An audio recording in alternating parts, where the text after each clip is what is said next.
Hi guys, Tina Albert, alcoholic.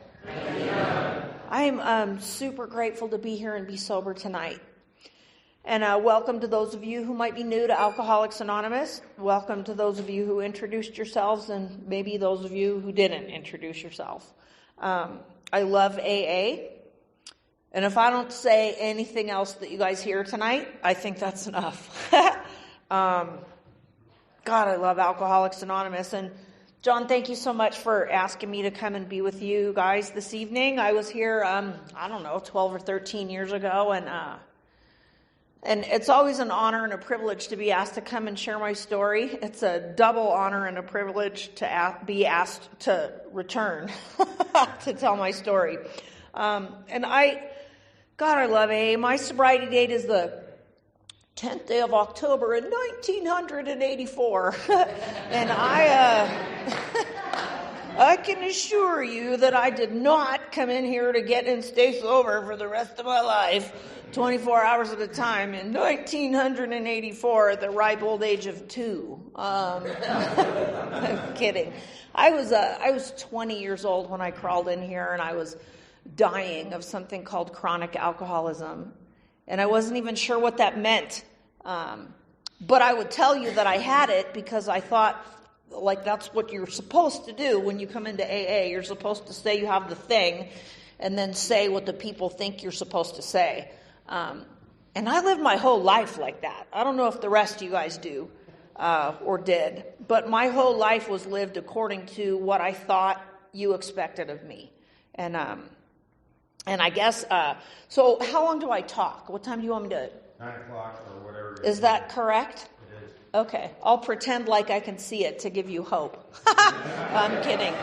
Stole that from my friend Howard. I love Melissa said, like, there's not an original thought in here. And for me too, man. Everything that I know and everything that works the best in my life is a direct result of something that I learned from you guys. None of it's my own idea. My experience is the only thing that I have to share with you guys. So I'm just going to dive right into that. And before I forget, thank you so much to the committee for flying me here and for taking me to dinner. And you think you're grateful that I'm here. I think I'm super grateful that I get to be here. And it gives me a little bit of a respite from my life, which is much needed sometimes. So I'm supposed to share with you guys in a general way, which I'm super stoked about, the general part. You really should be too. What I used to be like and what happened and what I'm trying to be like today. And I was a nightmare, you guys, a long time before I ever picked up a drink of alcohol. Dr. Silkworth describes me in the doctor's opinion as a restless, irritable, and discontented. And I was that before I ever picked up a drink of alcohol. I was that from the time that I could remember. Quite frankly, I popped out of the chute restless, irritable, and discontented. I think the doctor should have smacked my mom instead of me the day that I was born, because there was just something wrong with me, and I had no idea what it was. I was raised in this little upper middle class beach community in Southern California called Manhattan Beach. And I went to school with all of these little girls who were 5 foot tall, and they all had long flowing blonde hair and sparkly blue eyes and really pretty little surfer chick tans. They looked like prepubescent Pamela Andersons. And I was 5'8" when I was in the 7th grade. I had long stringy reddish hair, buck teeth, and freckles. And I would look at these little girls and see like surfer chick perfection. And then I would look in the mirror and I felt like Pippi Longstocking on crack. Just weird. And I was the kind of kid that would sit around the dinner table with my brothers and sisters and know that my mom loved them way more than she loved me. And I'm an only child, so that'll give you a little peek into the way that my brain works. Like, I'm not much, but I'm all I think about, and I don't fit in. I'm not good enough, smart enough, pretty enough. There's something wrong with me, and my greatest fear is that you're going to figure out what it is before I do. And that's bad. Because then you've got something on me, and that's never a good thing.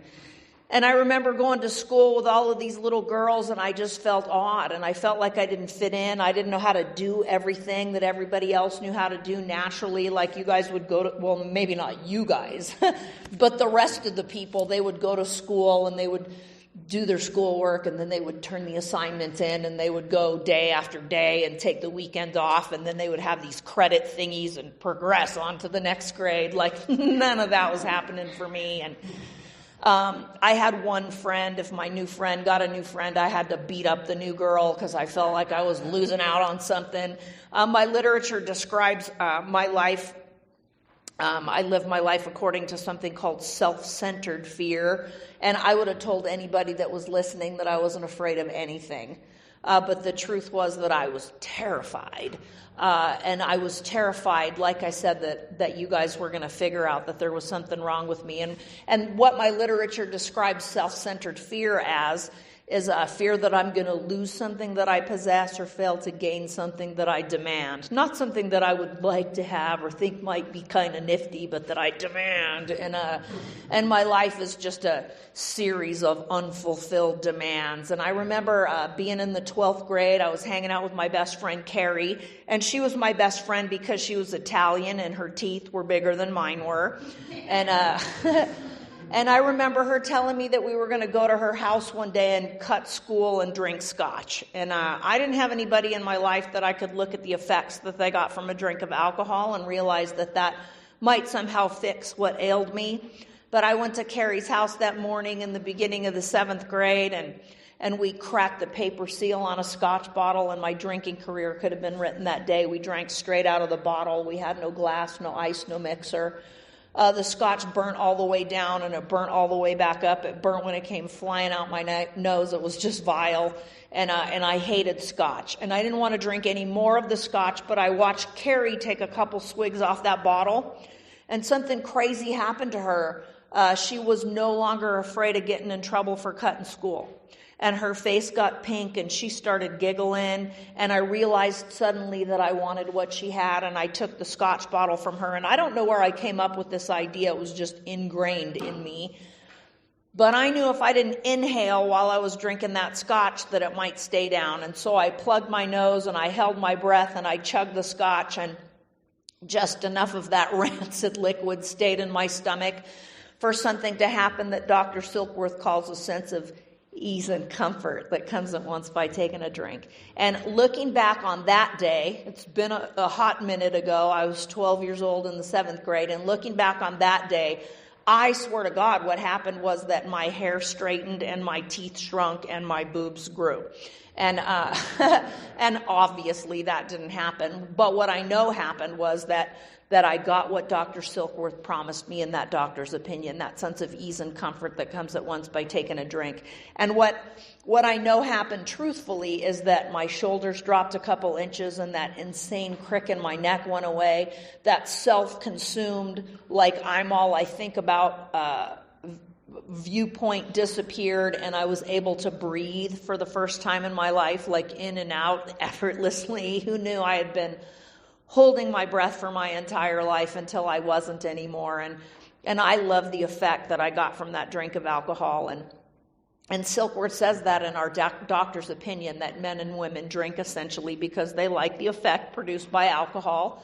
I think that's kind of a no-brainer, but I suppose it should be in our literature. I love the effect that I got from that drink of alcohol. And I got sober at 20 years old. And so when he talks about a mental obsession, coupled with a physical allergy, he talks about the manifestation of an allergy. I liken that mental obsession that I have, that craving that I have, is for the sense of ease and comfort that comes at once by taking a drink. The sense of normalcy that I seem to be lacking on the natch that comes to me when I put a couple of drinks of alcohol into my system. The only problem is that from the gate, you guys, I didn't have any brakes on the engine. You know what I mean? I take a drink of alcohol and then I am doomed to continue drinking until something physically separates me from liquor.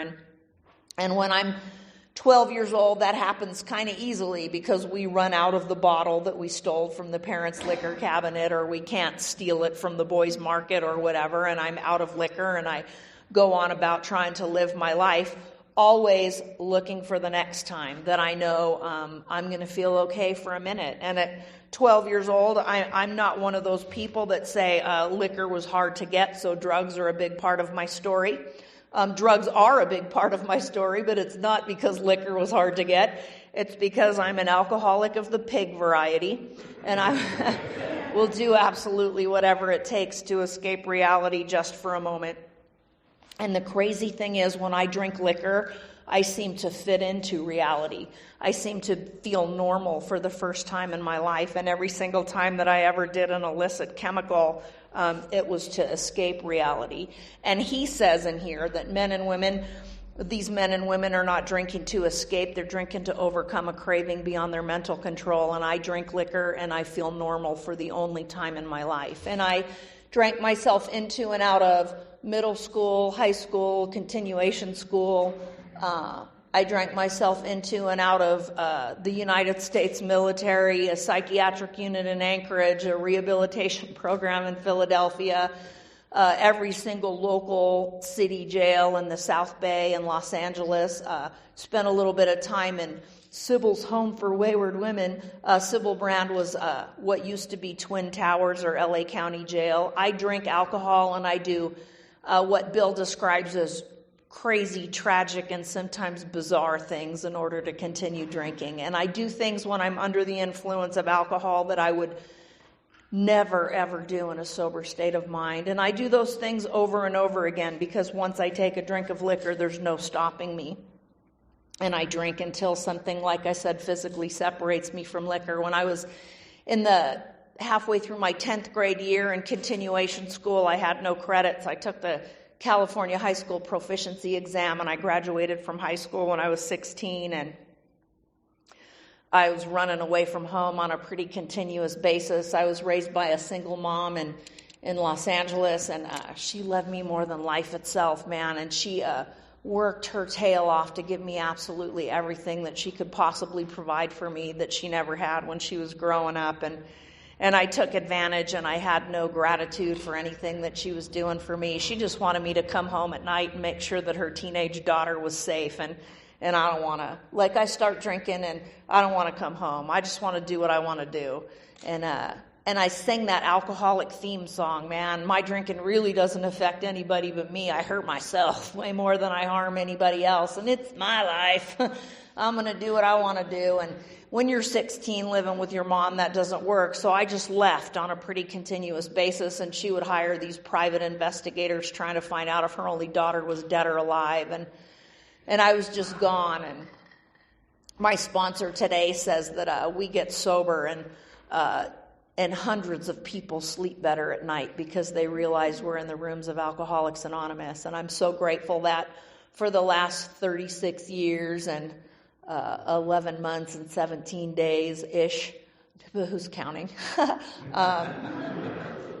I am, that's for sure. That my mom's been able to sleep at night as a result of my involvement with you folks. I'm so grateful for that. But I was running away from home all of the time, and I would get tired and call her up, and she would let me come home. And when I was 17 years old, I was working at Burger King, because that's what happens when you have a California High School Proficiencies exam. You got to learn how to upsell and say stuff like, "You want fries with that?" And I'm working at Burger King. I'm hanging out the drive-through window. I'm drinking and smoking pot with all my friends. They would come through and give me free stuff, and then I would give them free food because I fancied myself an entrepreneur. And I was giving away all this food. And I turned around one day, and there was a United States Marine standing at the cash register in his dress blue uniform. And I don't know about the rest of you ladies, and maybe a couple of you gentlemen in here too, but I love a man in uniform. And like Cub Scouts, football players, it just doesn't even matter, sanitation workers, whatever. But I gave this guy my phone number, and he started calling me at crazy hours, like 10 o'clock every morning, and I went down to his office, and it turned out that he was a Marine Corps recruiter. And I don't know if you know this, but they've got one intent, and it's to recruit you. I can't even say it. So I explained my sad tale of woe about why I was 17 years old working at Burger King, and I found out that he was not going to permit me into his United States Marine Corps. So he took me next door to the Navy office, and I ended up accidentally in Navy boot camp when I was 17 years old on the 21st of December in 1981, and I got to tell you guys, I love serving my country. I love the job that I was enlisted to do. The only problem was they wanted to regulate my drinking. And I had my first captain's mast, which is like court if you're a civilian, halfway through boot camp. Because somebody brought me in a 6-pack of beer, and I didn't get drunk in boot camp, but I drank that 6-pack of beer in boot camp, and they don't like that. And I almost got kicked out. I had my second captain's mast halfway through my A school in Pensacola, Florida, for drinking on a duty weekend and leaving base when I wasn't supposed to. And what my literature tells me is that I lack the power of choice in drink, and seemingly against my own will, when everything in my life lines up and tells me that this is going to be a really bad idea, I drink anyway. And at this time, I lost half my pay for a month, a stripe, and I ended up in the restricted barracks for a couple of weeks, and I graduated with the class after mine, and they sent me to my first duty station, which was Adak, Alaska, and I had my second encounter with Alcoholics Anonymous. In the military. I wasn't enlisted 6 months. I had been sentenced to you guys twice. They put me on Antabuse. I drank on Antabuse. If you've never done that, I highly suggest you not. Like, I got so sick, I thought I was going to die, and then I was really afraid I wasn't. And I went to the command counselor the next day. I had this splotchy rash all over myself that I tried to explain away as the chicken pox because I'm a quick thinker. And he just looked at me with that look on his face. And I remember vividly, like, I got so sick drinking on that Antabuse, and a couple weeks later I started thinking, like, I had Heineken, and that's kind of a strong beer anyway. And really, I've been on this stuff for weeks, and my body's certainly acclimated to it by now. So maybe if I just try a Coors Light, because that's almost water anyway. Like, I have this thought process that will not allow me to be separated from a drink of liquor, and I make that crazy, sober decision to try and drink on Antabuse for the second time. And I got sicker the second time than I did the first. This time I woke up in the emergency room of the Naval Hospital because I had had a seizure, and they sent me to a rehabilitation program in Philadelphia. I drank on Antabuse for the third time in that rehab, the fourth time right after I got out of there, and I was discharged from the military on the 15th day of July in 1983, and I was devastated. And every single time I would do something stupid, they would ask me to not drink, and I would swear I was not going to. There's a line in our literature that says that I am unable at certain times to bring into my consciousness with sufficient force the memory of the suffering and humiliation of even a week or a month ago, and I'm without defense against that first drink. And I drink when I don't want to. And when everything in my life stacks up and tells me this is a really bad idea, I drink anyway. And when I left that rehabilitation program and I was sent over to the naval station to wait for my separation, I was 18 years old. It was just a little bit before my 19th birthday, and I told my commanding officer I would do whatever it took to stay in the military. I would keep taking Antabuse. I would do anything. And I meant it, you guys. You could have hooked me up to a lie detector and I would have passed it, man. I was committed to not drinking. And by noon that day, I was at the EM Club pitching quarters and drinking beer on Antabuse one more time. I lack the power of choice when it comes to taking a drink. And I drink when I don't want to. When I swear I'm not going to. And for the next 15 months, I did that every single day. And I did everything that I swore I would never do that separated me from the folks in Alcoholics Anonymous. I did things that crossed every moral boundary that I ever set for myself. I placed myself in positions to be harmed in ways that nobody should ever be harmed. And on the 10th day of October in 1984, I was living in a 1971 MG Midget. I used to call it my roundabout townhouse because when it would run, it would get me roundabout town. And I was super stinky. I had that acrid homeless stench that takes months to wash out of your pores. And when I would get too offensive for my own nostrils, I would go to the boys' market and I would steal some soap and some shampoo. And I would go down to the sand showers in Manhattan Beach and I would try and wash up, and the parents of my friends that I went to high school with would come walking down the bike path, and they would look at me with that look on their face that said, "Used to spend the night in my home with my daughter, and would you look at yourself? Like, what happened to you?" And I would just stare at the ground, and I was dirty inside, and I was dirty outside, and I hated the woman that I had become. And every day I thought, today's the day I'm going to do what those folks in AA told me to do. And by 12 or 1 or 2 o'clock, that thought would come, like maybe just a beer, because that's what you drink when you're not drinking. And then I would drink that beer and it would be over. And on the 10th day of October in 1984, I heard this little counselor in my head tell me if I ever wanted to get sober to call Alcoholics Anonymous. And I worked the best first 3 steps that I've done in 36 years in Alcoholics Anonymous. And sitting in that car with a big stolen 1.75 liter bottle of cheap vodka in the den, I knew I didn't want to drink that vodka. And I also knew that I was going to drink that vodka whether I wanted to or not. And I knew there was a good possibility that once I cracked the seal on that bottle, that I was going to start my car and drive someplace. Because whenever I'm drinking, I got to go somewhere. I don't know where I have to go. I just know it's not here and I got to go. So I'm going to drink that vodka, and there's a good possibility that I'm going to end up in jail one more time and not know how I got there. I might end up with your husband or your wife. Don't judge, you guys do that too. Like, I just do stuff. And sitting there, I heard that little counselor tell me to call Alcoholics Anonymous. I knew I was going to drink the vodka whether I wanted to or not. And I thought maybe, like those folks in Alcoholics Anonymous, might be able to help me at least with not drinking the vodka. I didn't want to do anything else. I just wanted help with the not drinking the vodka part.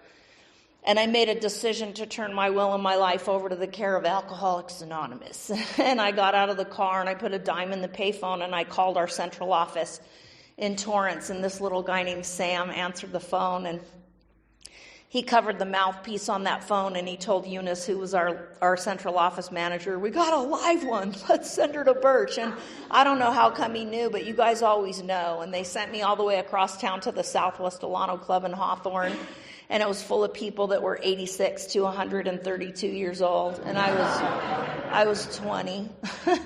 I'm the president and founder of Your Never Had a Legal Drink Club. And I walked into that room, and this old man named Tom Woods told me that I never had to drink again for the rest of my life, a day at a time. And I looked at him and thought, like, you only have 3 days left, you old fool. It's going to be really easy for you to never drink again for the rest of your life. But that is not the solution that I'm looking for, man. I just want to not drink that vodka. I just want to move out of my car. I just want to find a shower. I just want to be able to eat something without throwing it back up into my mouth. And maybe I'd like to find him, because I was told that AA was a good place to look for him. And they also told me that the odds were good, but the goods were odd. And that's held true for a long time. And sometimes I'm the odd goods. It's not all you guys. Like... I love this life that you guys have given me. I got sober in that little Alano Club. I went to 4 meetings every single day. And Gary, who was the secretary of the 6:45 attitude adjustment meeting, would come out and wake me up in the car, because I parked my car behind the Alano Club, and he would bang on the window at 6. And he brought me a toothbrush and some soap, and he would let me wash up in the bathroom before he let you guys come in for your little attitude adjustment meeting.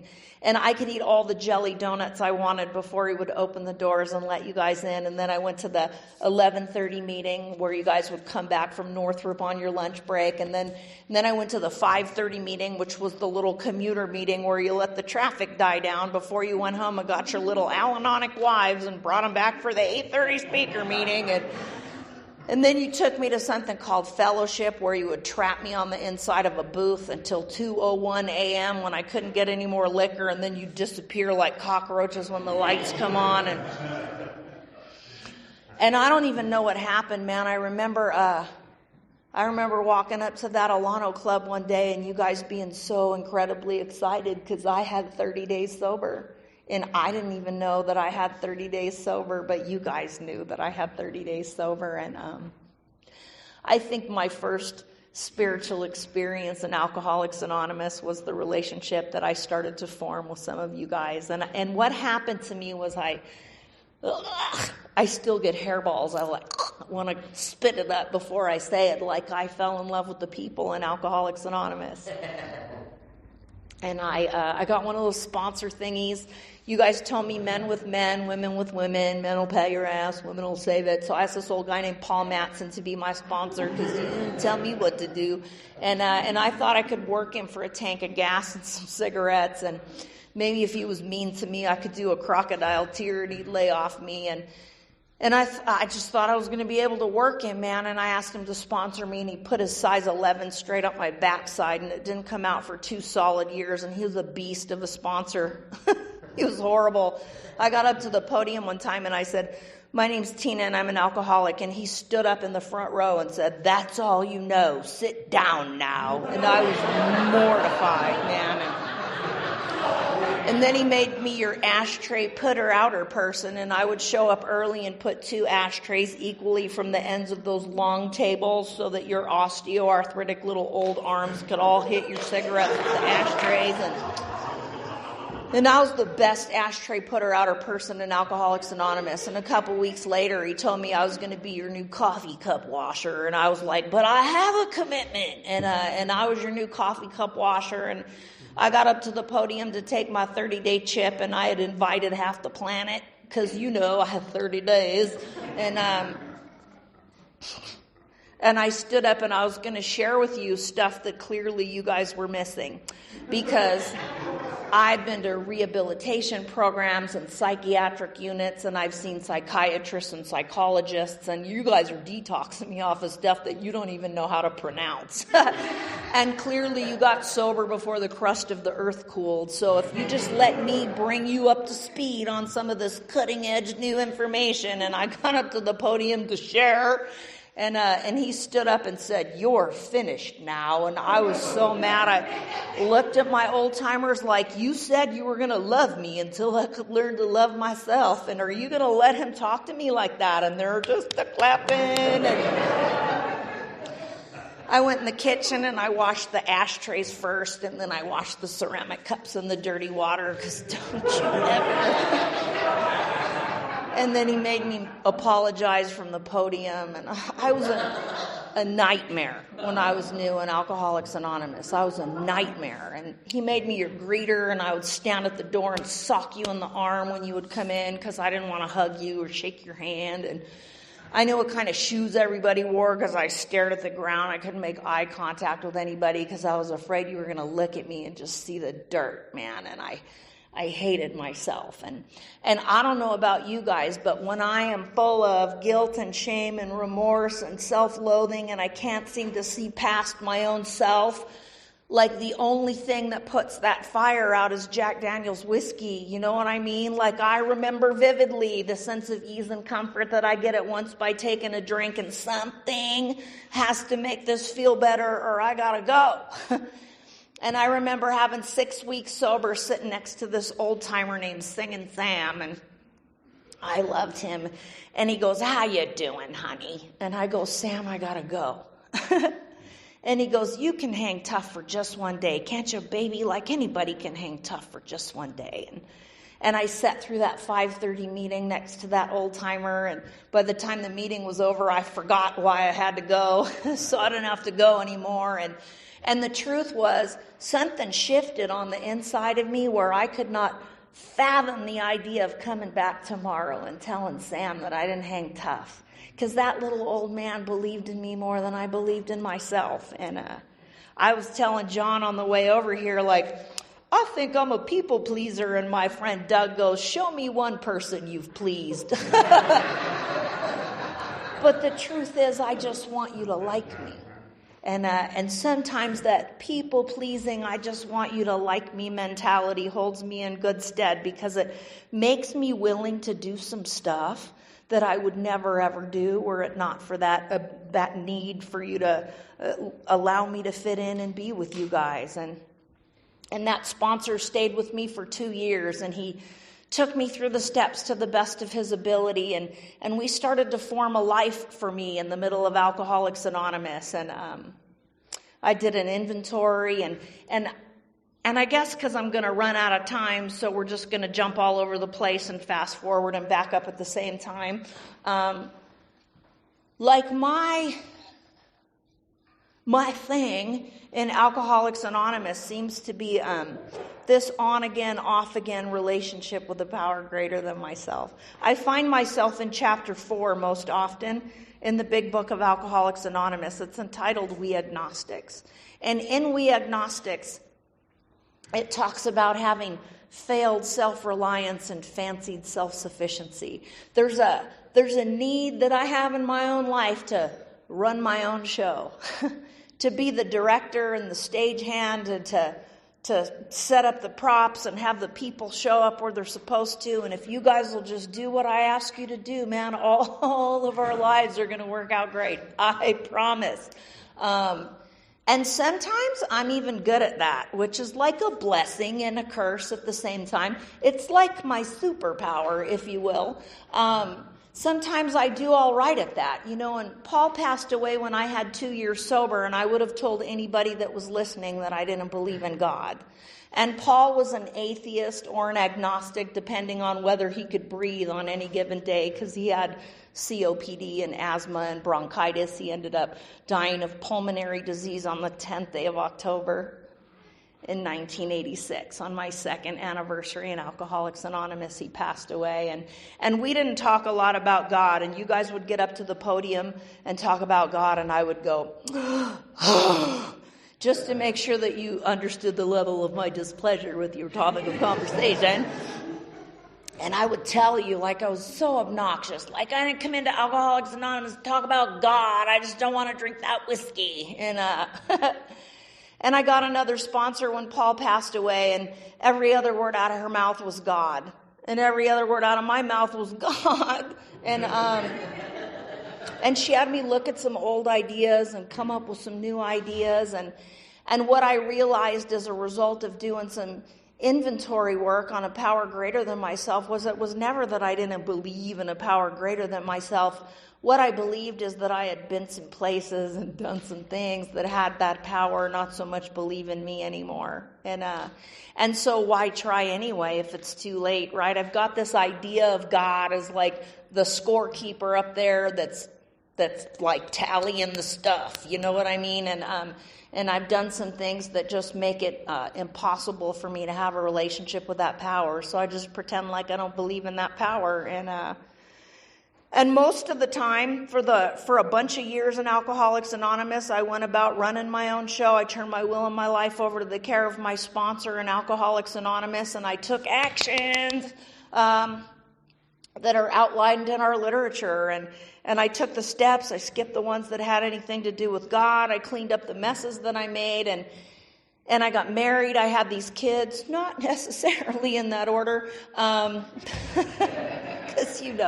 I had this little boy, and I raised him for a couple years on my own, and I had this little boy just because I wanted this little boy. I didn't want this dad. I just want a little boy, so I went about making one by myself, and and I was raising this little guy, and I met the Prince Charming in my fairy tale, and we got married, and we had another baby, and I was married for 17 and a half years to this guy, and felt like the Prince Charming. He was my Prince Charming in my fairy tale. I felt like a princess every morning, and I was raising these boys, and oh my goodness, I love them more than life itself, man. And I remember Maddie was getting ready to go into the United States Navy, because I'm quite creative with my 9th step amends process, and I gave him my eldest born as my 9th step amend.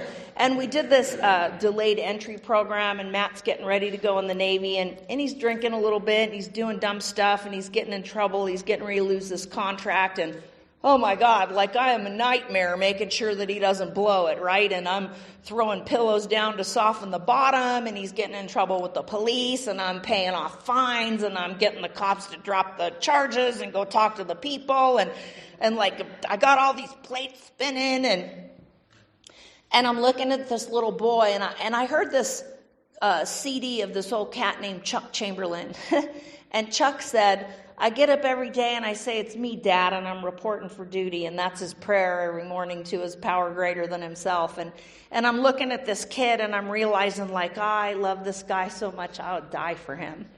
And there's absolutely nothing that he could ever do that would make me love him any less. And there's nothing he could do that would make me love him anymore either. Like, I would do anything for him to make sure that he has the life that he wants and all of his dreams come true. And I'd do anything for that kid. And I thought, like, in this moment, what if this God that you guys talk to me about ad nauseum in Alcoholics Anonymous is really nothing more than my father, like Chuck said? And what if this God that you guys talk to me about loves me just as totally and completely and fiercely and protectively as I love my kid? And my fight went away. And that's not to say it hasn't come back. I'm in the middle of a knockdown drag out right about now, as a matter of fact.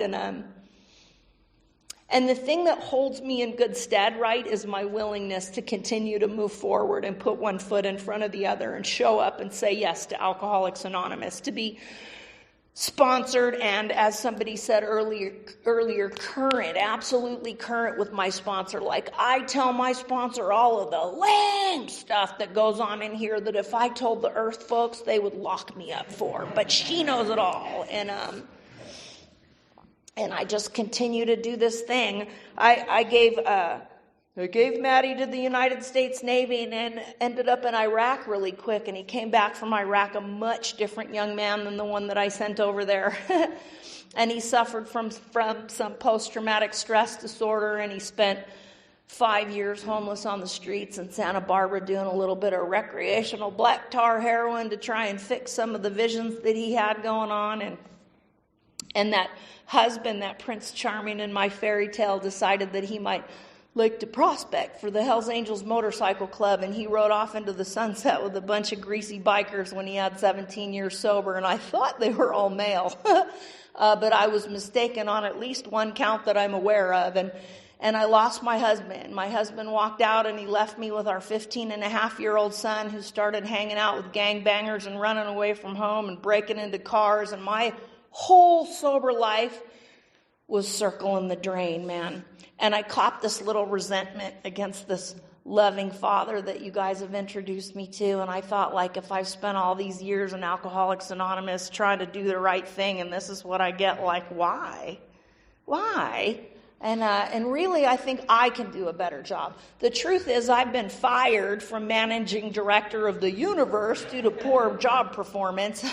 But I'm going to step back in and take over one more time. And whatever wasn't already destroyed, I ruined. You guys, there's a line in the big book that talks about alcoholism. It says, with it goes the annihilation of all things worthwhile in life. I looked up the word annihilate to make sure that I understood the full implication of the word. It means to reduce to nothing. And when I was drinking, I annihilated everything worthwhile in my life. And at 21 and a half years sober, with my whole sober life circling the drain, trying to live my life according to failed self-reliance and fancied self-sufficiency, I annihilated everything worthwhile in my life without picking up a drink. Alcoholism doesn't need you to drink to kill you. Alcoholism needs you to take your will and your life back from whatever care of whatever power you think there might be, even if that power is only Alcoholics Anonymous and your sponsor.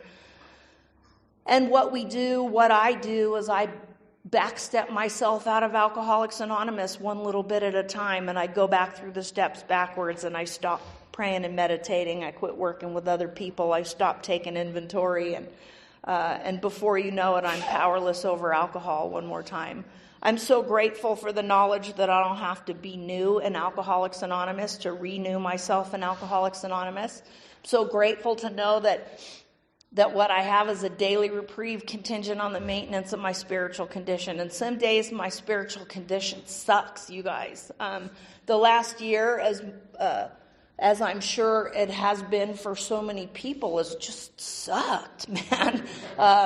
Like there's this whole COVID thing, and then all of a sudden I can't meet with my home group, and my mom's got this dementia, and I'm selling houses and moving up north, and my sponsor died on the 24th of August last year. We just went through the year anniversary of his passing. He died on a Monday. On a Wednesday, I quite accidentally asked Sharon Crane to be my sponsor, and I wasn't going to ask Clancy was my sponsor. I wasn't going to ask Sharon to sponsor me because she's a girl, and she sponsors a lot of women. And with like those 9,743 women that she sponsors, there's a lot of estrogen that comes with that package, and I don't like that.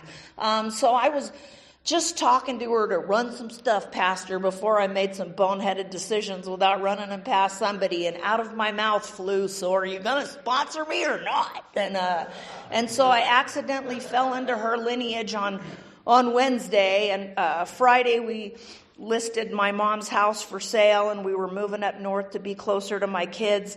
At 9 a.m. we listed signed the listing paperwork, and at 3:15 that afternoon my son was in a motorcycle accident. And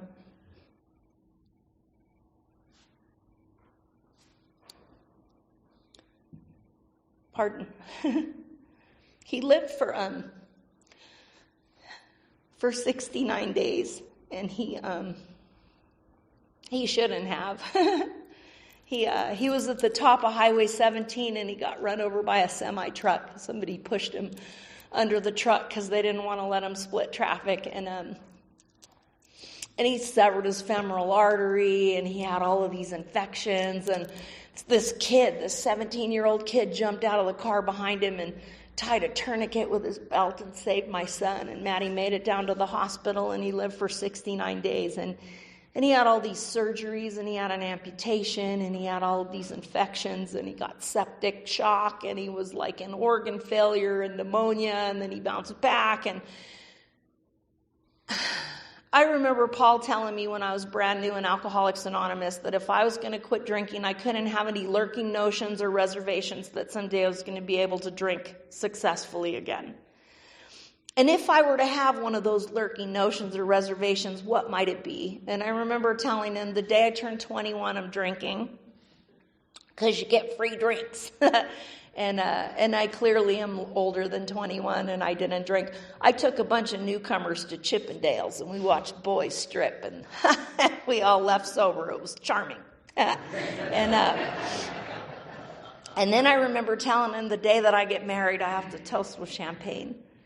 And I got married, and I got divorced, and I got married, and I got divorced. And I didn't toast with champagne at either one of those weddings or either one of those divorces. I remember telling him, if something ever happens to my mom, I'm going to have to drink. And my mom's got this dementia, and we live together, and I'm her caregiver, even when I don't want to be. And what happened was, you guys have turned me into this daughter that I never even wanted to be. And throughout the course of our relationship, I've made amends to my mom. I've made direct amends, as Step 9 says in our literature and in our 12 and 12. And what I get to do right now is practice the second half of Step 12 that says, after I've had a spiritual awakening as a result of these steps, I get to practice these principles in all of my affairs, right? And so when I practice AA's principles in all of my affairs, it kind of looks like a living amend, but really all I'm doing is practicing Step 12. And I'm taking care of my mom, and my goal every single day is to make her laugh so hard that she spits her coffee out of her nose. And most days I do kind of an okay job at that. And the last thing I told that sponsor was, if I'm ever blessed to have a child and something happens to that baby, I'm going to drink. And I can share with you guys that the 69 days that Matthew was in that surgical ICU unit and everything that we went through, the thought of a drink never came to mind. A lot of other crazy thoughts came to mind, but drinking wasn't one of them. And what happened as a result of that time was I'm going to throw up in my mouth even saying this. I don't want to say this right now, but I formed a relationship one more time with that power greater than myself. And I remember thinking, as we're walking through these things, like, you guys have given me the ability to be super present in every single moment, regardless of what's going on, like in front of me. And walking Maddie through that process, like, what I got to see was like the incredible fingerprints of God through the whole story, like these golden threads, these moments where I know that, like our literature says, God is either everything or he's nothing. He either is or he isn't, and what's my choice to be? In walking through that time with my son, every single moment I knew that God was everything, and that was my choice. And coming up on a year later, sometimes that's not my choice. There's a line in step 11 that says, in the 12 and 12, that says, sometimes the hand of God is heavy and unjust. And it's during these times that new lessons are learned and new resources of strength are uncovered. And it goes on to say that all of us at times are seized with a rebellion so sickening that we simply refuse to pray. And what I know is, if in my literature it says deep down inside every man, woman, and child is the fundamental idea of God, and that sometimes that idea is obscured by calamity, pomp, and worship of other things, those three things all seem to encompass me most of the time. So what I know is that when I'm obscured from the needed power to live, it's me that's doing the obscuring. It's like God didn't move, I did, right? His address is the same. I'm the one that walks away. I love this thing that is Alcoholics Anonymous. I know that everything that is good and right and proper in my life is a direct result of my involvement with you guys. And I know that were I to make the decision to walk away or to backstep myself out of Alcoholics Anonymous, everything that is good and right and proper in my life will be gone in a heartbeat. That it is all a result of my involvement and my willingness to stay here with you guys. And I know this, I'm out of time, but if I don't do anything but say yes and serve you every day for the rest of my life, I could never, never repay you for the life you've given me. But I promise I'll spend every day that I have left trying. So thank you so much for letting me be here with you guys tonight.